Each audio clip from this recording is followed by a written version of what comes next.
चंडीगढ़ में मुख्यमंत्री व पीजीआईएमएस रोहतक के एमबीबीएस छात्रों के बीच बॉन्ड पॉलिसी को लेकर सहमति नहीं बनी, जिसके बाद एमबीबीएस छात्रों ने हड़ताल जारी रखने का निर्णय लिया है। वहीं राजनीतिक दल भी अब इसे समर्थन देने पहुंचने लगा है। रोहतक पीजीआईएमएस में चल रहे धरने पर कांग्रेस के राज्यसभा सांसद दीपेंद्र सिंह हुड्डा ने इन छात्रों को समर्थन दिया और पॉलिसी को छात्रों के हित में नहीं बल्कि पैसा कमाने की पॉलिसी करार दे दिया। साथ ही उन्होंने आश्वासन दिया कि उनकी आवाज संसद के सत्र में तो उठाएंगे ही, साथ ही हरियाणा विधानसभा में कांग्रेस के विधायक काम रोको प्रस्ताव भी लेकर आएंगे। सांसद दीपेंद्र सिंह हुड्डा ने कहा कि ऐसी बॉन्ड पॉलिसी किसी भी प्रदेश में लागू नहीं है और हरियाणा सरकार इन छात्रों को बंधुआ मजदूर बनाकर काम करवाना चाहती है। सरकारी संस्थान शिक्षा देने के लिए होते हैं, पैसा कमाने के लिए नहीं।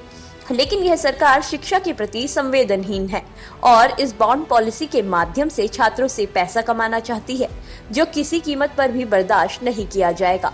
अभी संसद का सत्र शुरू होने वाला है और वह सत्र में सबसे पहला सवाल बॉन्ड पॉलिसी को लेकर ही उठाएंगे और इसे तुरंत वापस लेने की मांग करेंगे। वह हरियाणा सरकार से मांग करते हैं कि इसे तुरंत प्रभाव से वापस लेना चाहिए, नहीं तो आने वाले विधानसभा सत्र में कांग्रेस पार्टी के विधायक काम रोको प्रस्ताव लेकर आएंगे और यही नहीं, अगर सड़कों पर भी उतरना पड़े तो कांग्रेस पार्टी पीछे नहीं हटेगी।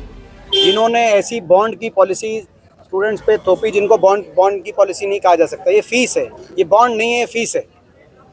ये एक तरीके से डेफर्ड फीस पॉलिसी स्टूडेंट्स पे थोपने का काम किया, जिस पॉलिसी के बोझ के तले एमबीबीएस स्टूडेंट्स ऐसे प्रेस्टिजियस इंस्टीट्यूशन से जो निकलेंगे, उनको एक तरीके से सरकार बाध्य कर रही है, उनको बंधुआ अपने कर्मचारी के रूप में सरकार बाध्य कर रही है। किस दबाव में? फीस देने के दबाव। जब हरियाणा की विधानसभा का सत्र शुरू होगा तो हम काम रोको प्रस्ताव विधानसभा सत्र के अंदर लेके आएंगे।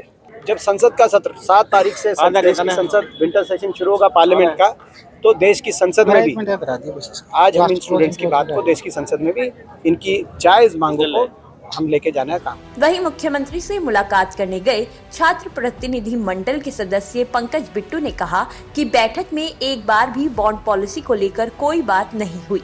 वहां तो सिर्फ ईएमआई भरने को लेकर मुख्यमंत्री ने चर्चा की है।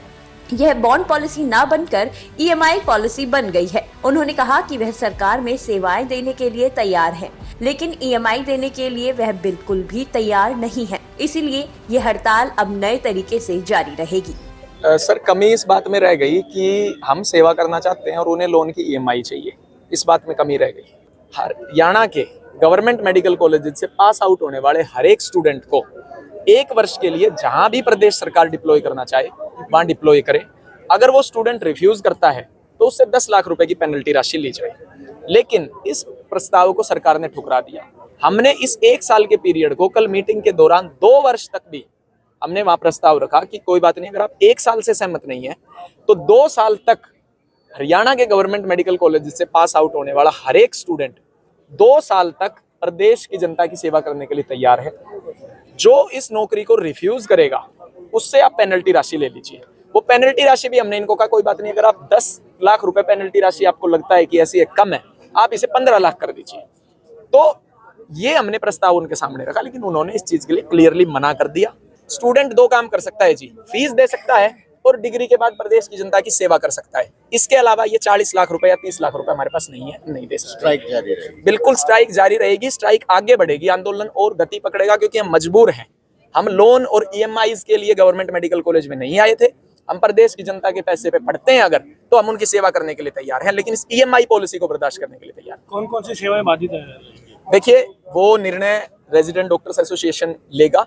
रेजिडेंट डॉक्टर्स एसोसिएशन भी आपको एड्रेस करेगा। अभी जनरल बॉडी मीटिंग आज हुई है। सेवाएं बाधित करने का निर्णय रेजिडेंट डॉक्टर्स एसोसिएशन का है, लेकिन कल भी मैंने वहां पत्रकारों साथियों को संबोधित करते हुए कहा था कि ये मसला एमबीबीएस स्टूडेंट्स का है। इसमें जो लीडरशिप रोल है वो एमबीबीएस स्टूडेंट्स का ही रहेगा।